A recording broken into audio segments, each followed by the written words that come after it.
What's up, everyone? This is Eflex, and welcome to a brand new concept I'm doing for my music channel or for a different YouTube channel. So basically, I had the idea of coming up with kind of a breakdown review of different songs that I personally like. I think this series might just be called Eflex's Reviews or something, but you'll see the official title in the video's description and title when the video actually drops. But basically, I just wanted to give a short breakdown on why I'm doing this.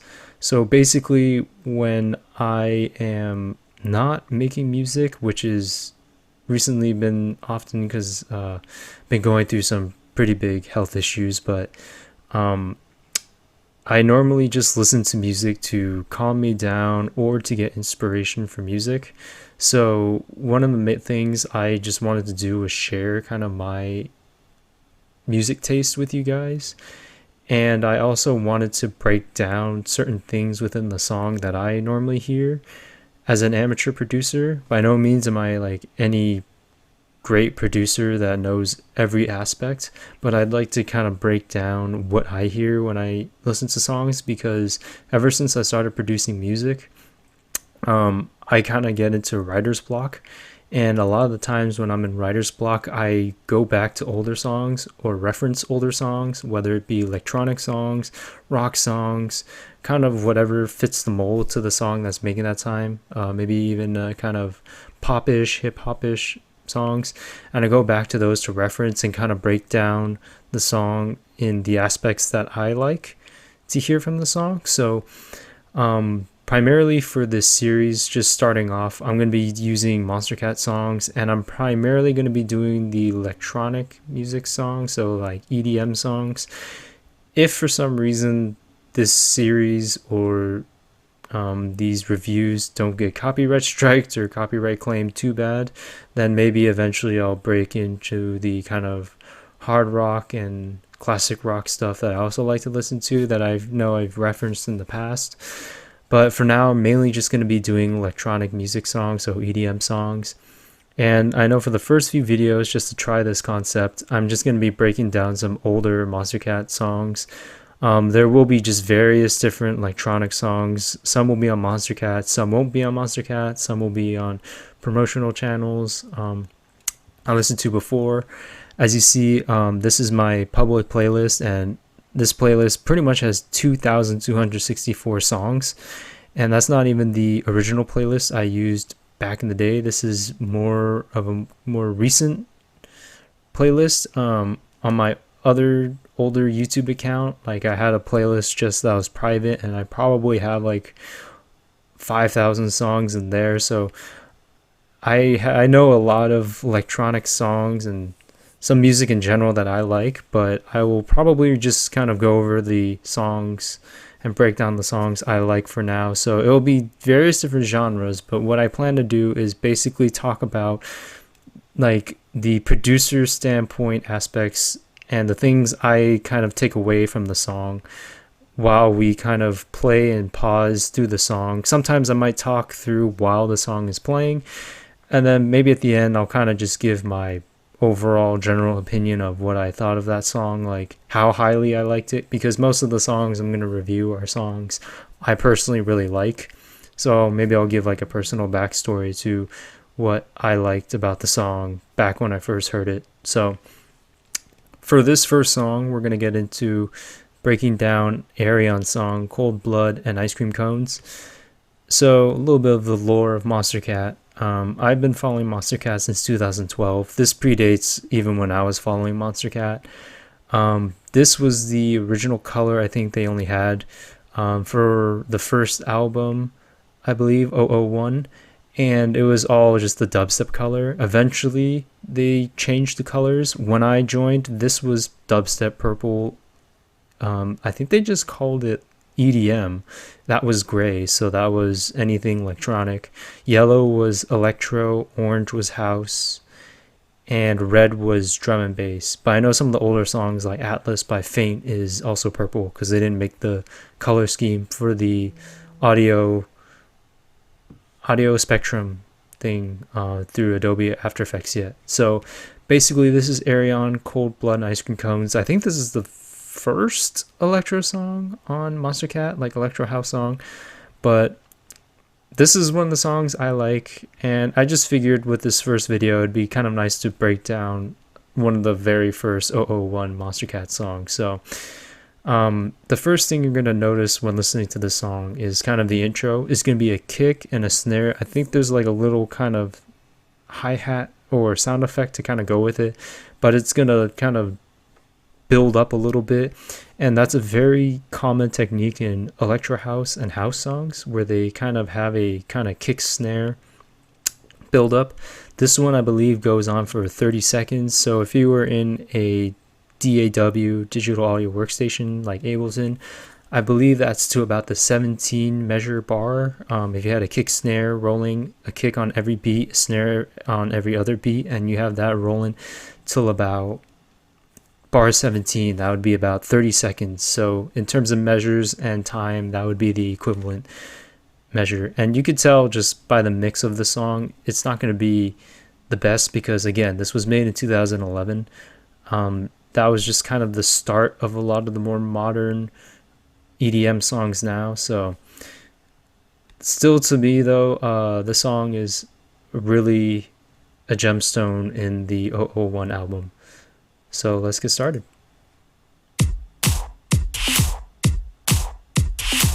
Notice the kick kind of snare, and then that sound. Really nice sound effect.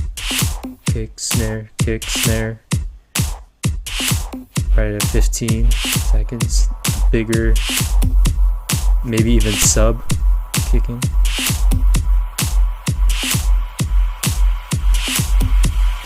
And then there's like kind of a doubling kick, like doom doom doom. Maybe even like a triple, maybe that's a triple kick, or like a doubling, at least from I know from when the kick starts at one, there's it sounds like two kicks before and then the kick starts on one.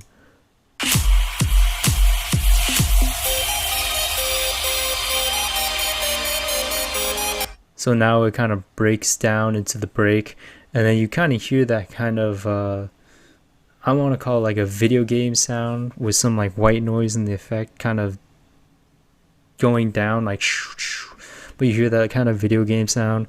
I can't exactly say what the sound is. My good guess is that it's a massive preset or a massive made sound, because in this time a lot of artists were using massive, Silent, and maybe Nexus. Serum did not exist yet. There were some other sounds, but I know a lot of the early electronic stuff, at least from the YouTube side, a lot of them used massive, and a lot of them used massive and Silent. I know those were the two very common third-party plugins. This also could have been made in FL Studio. I think it's Harmor or Citrus is the sound design synthesizer. Not exactly sure, but it's a really nice kind of video game bit sound on the top end.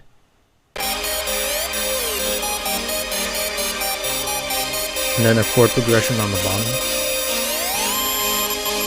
Sounds kind of like percussion, no, not percussion, kind of like brassish kind of orchestral sound, but it's pretty thin. It's not really wide where it fills up the whole space where it has some low end. It's pretty thin, but it still captures enough of the space.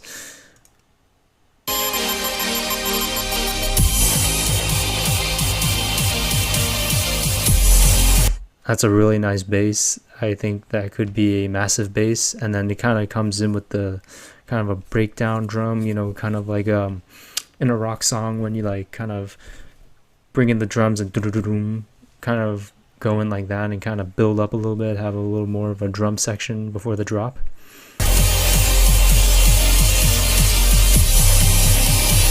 And that was the build up. So you notice in the drop there was a little more high end. There wasn't really a riser per se, but like maybe like some of the sounds were fading out, maybe with a high pass, because you notice kind of the higher pitch noise, kind of white noise.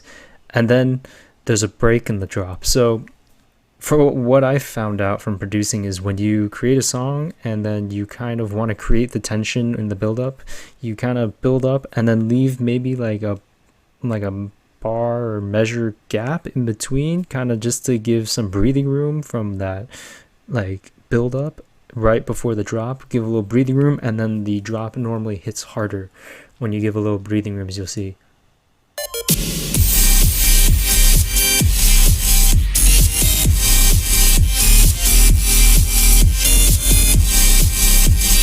As you can't see, but I'm head bobbing right there, and you can see like kind of the anticipation of the tension from the drop happens, and then now you hear the kind of bass line going along with the kick, and the percussion, and the bass line kind of is playing what the melody kind of is.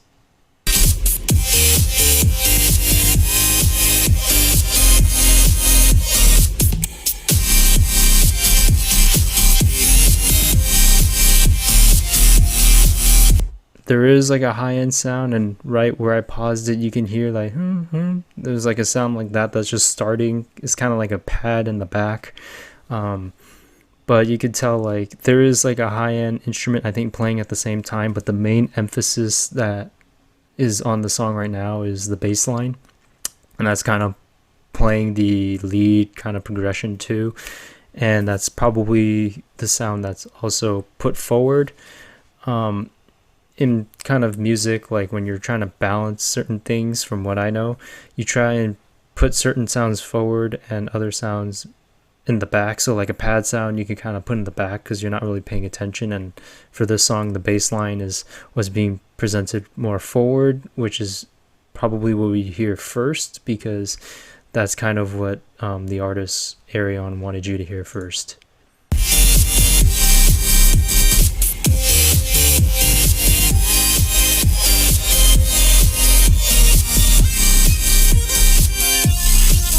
Yeah, I love the synth that comes in here. It's I'm not sure if you notice, at least in my ears, it sounds like it's panned to the right more, so you hear it more on the right side of your headphones.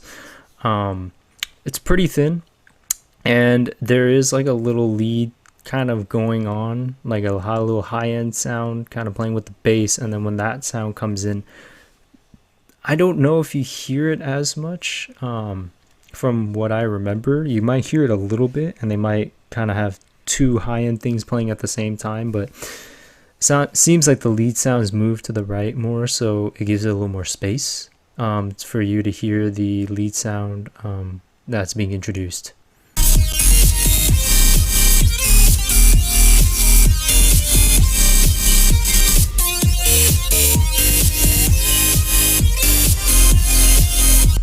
So you hear the whoa, like that sound, it did play, but it's not really as emphasized. Like I just noticed that now, like it's not really that emphasized. Like you really hear more of the lead sound. Like that's kind of the more prominent thing that you're hearing. At least I'm hearing at the moment. The whoa, bah, bah. The lead like that, you don't really hear as much.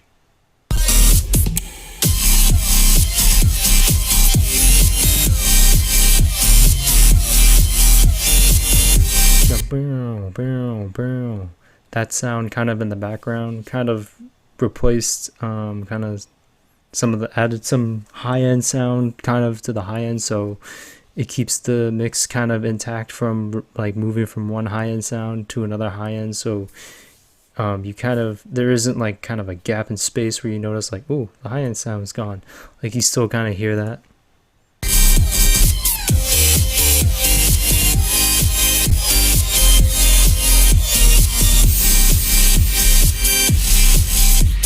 You notice that almost like high-end siren sound just ended, because now the high-end sound's playing along with the bass sound, so now it's kind of giving more emphasis back on that.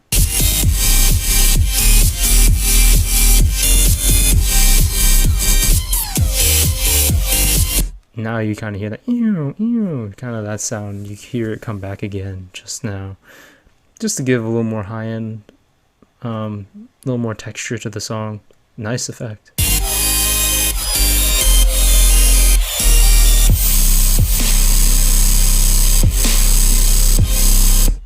I actually like this in a lot of songs. I do this a lot, kind of halftime a lot of songs, so it's kind of like a switch. Although there wasn't really a big transition, there was, I think, a cutout of the kick. The sub played, and then a new kick was introduced with a new kick pattern. And you notice it's kind of like a halftime, so it's still in the same BPM 128, but the way the kicks and the snares are spaced out feels like it's half of 128, which is 64. So it almost feels like the song is in the BPM of like 64. When you kind of go halftime, like it kind of swings the song kind of differently in the flow.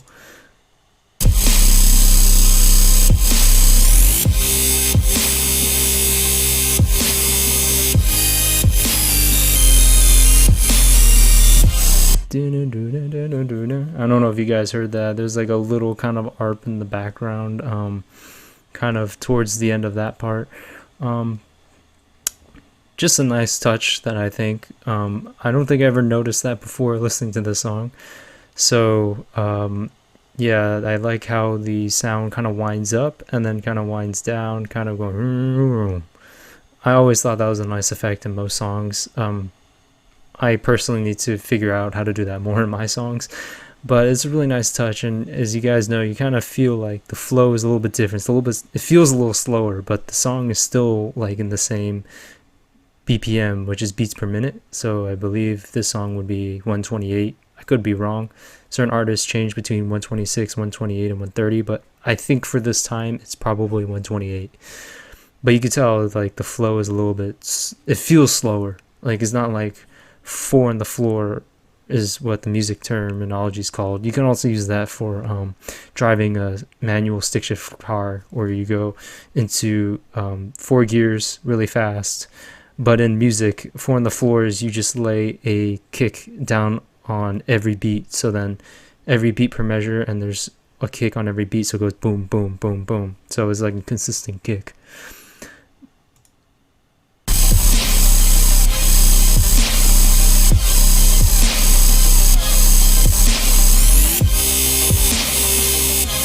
It's interesting. There's a hero sound kind of in the background, kind of like that siren sound. Kind of came back, adds a little extra, I guess, ambience and high end to the mix, gives it a little more flow.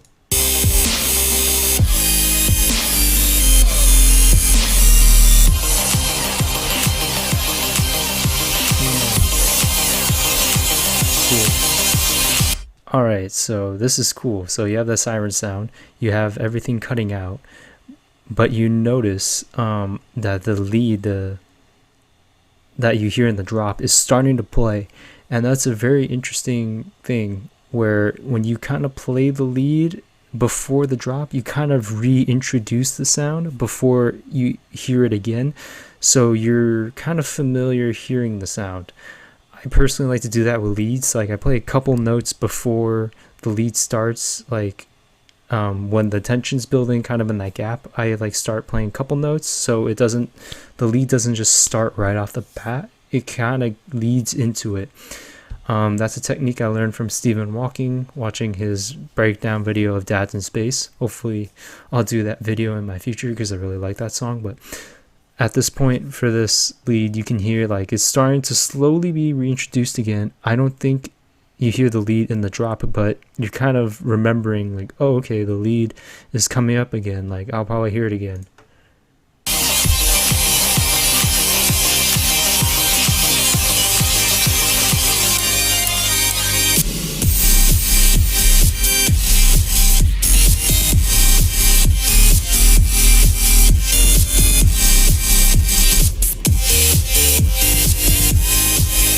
So pretty much the same thing in the second drop, nothing too crazy, but I do want to point out that the kick and the snare is actually pretty subtle. Like there's a kick and a snare, but the snare is pretty subtle. Personally, like I use a lot more snares with high end, and after listening to the song, maybe I should use snares that are a little less aggressive and a little less high end, because the mix overall kind of flows better. I never noticed that before, but it's good to know.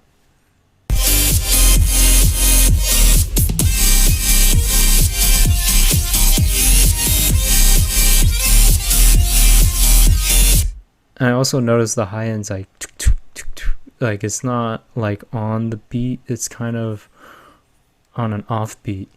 And now you hear kind of the lead sound introduced again. So you heard it like pre-build, but it didn't come in at the drop, and now like halfway through the drop you hear it again.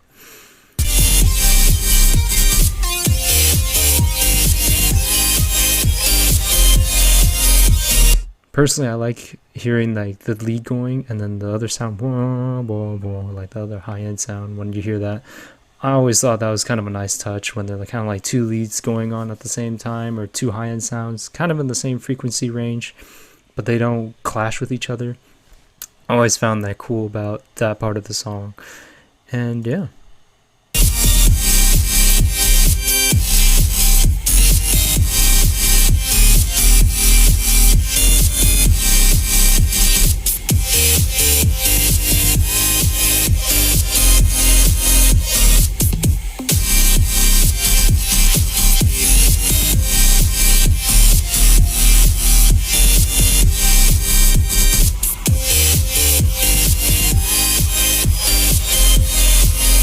Alright, so there is kind of a subtle background sound. I do kind of hear it, but just to point out, there also is kind of a white or higher pitch noise rising up.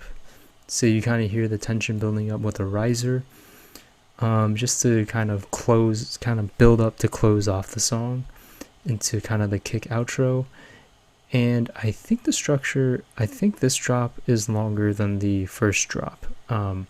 The first drop, I think, might have been about 30 seconds, and this drop is maybe 45 to a minute. In certain songs, like in terms of structuring, like sometimes I'll do a drop where it's shorter in the first drop and longer in the second drop. So first drop is 30 seconds, second drop is a minute.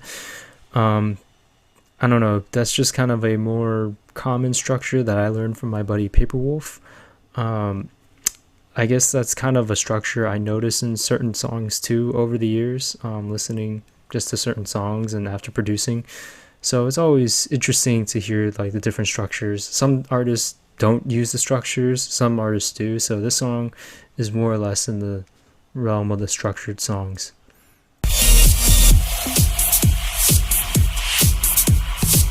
So kind of an abrupt transition, but you kind of heard that kind of high pitch riser kind of going up, and then it just kind of transitioned like that. I mean, given that it's 2011, I can't fault the song. I mean, you know, a lot of artists like Arion, I would say, they were still in the early stages of producing, so that's not like a deal breaker for me, but yeah.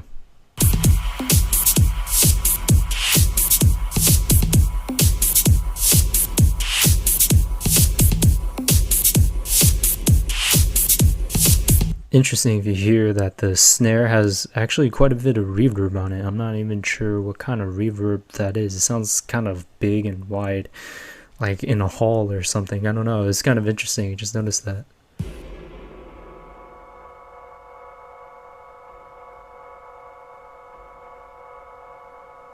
Cool, yeah, and that is the song. It kind of ends on a kind of a ringing sound. Overall, that's Arion, Cold Blood, and Ice Cream Cones. That's kind of my breakdown and of the song and what I would normally pick out of the song. When I hear the song, like I pick out like the certain things, like certain high-end sounds, certain riser, how it builds, the tension, the structure of the song. That's kind of what I would normally build my kind of critiques and my analysis on. And basically, this song was the start of Monstercat in 001. Personally, I didn't come along into finding Monstercat until 006, so I kind of had to go back when I found Monstercat and listen to the song. I don't think this was one of the first electro songs I listened to per se. I listened to a lot of the ones that were on 006 and 004, just to name a few, like Disco Dancer, Birthday Cake, Pump It, and I think this song was amongst them, but maybe later on. But basically overall, I really still like the song. Other than Dubstep Kill Rock and Roll, these are like the two songs that I like on Monstercat's 001 album. The early albums, I only like a couple songs. I'm not a huge fan of the really screechy dubstep at that time, but there were some hidden gems for sure on those albums. Uh, and overall, this is just going to be the structure of what you guys will see in the video, where I'll just kind of break down the video and just talk about it. And for any of the songs that I will go over in this video, feel free to go to my Eflex's favorites playlist. It's free and public for anyone to look at. I update that list pretty much every day or every time I find a new song, which is very often. So feel free to either save the playlist or just check back on Eflex's favorites. And please, guys, comment, and if you like the video, leave a like, but please comment to see if you like this style of video. I think this is a style of video I can do if I don't get copyright striked or banned, because just for me, this is fun. It's kind of killing two birds from one stone with me, because I get to listen to the song and break it down again. And also, it's just like a good test for me in terms of kind of getting inspiration and understanding mixing, because I'm still trying to hone in on my mixing skills. I mean, I've been doing this music thing for, geez, seven years, let's just say, and I still am trying to learn how to mix, because I don't feel like I mix really well. So this would be like a really good exercise for me to do, and plus I love these songs, so it's just kind of a win-win for me. If you guys like it too, that's like an even bigger bonus. So overall, this is going to be the style of the videos, and I hope you guys enjoy it. Please leave a comment if you enjoy it, and if you want to see more of these, just let me know and I will do more, because there are quite a few songs I plan to do.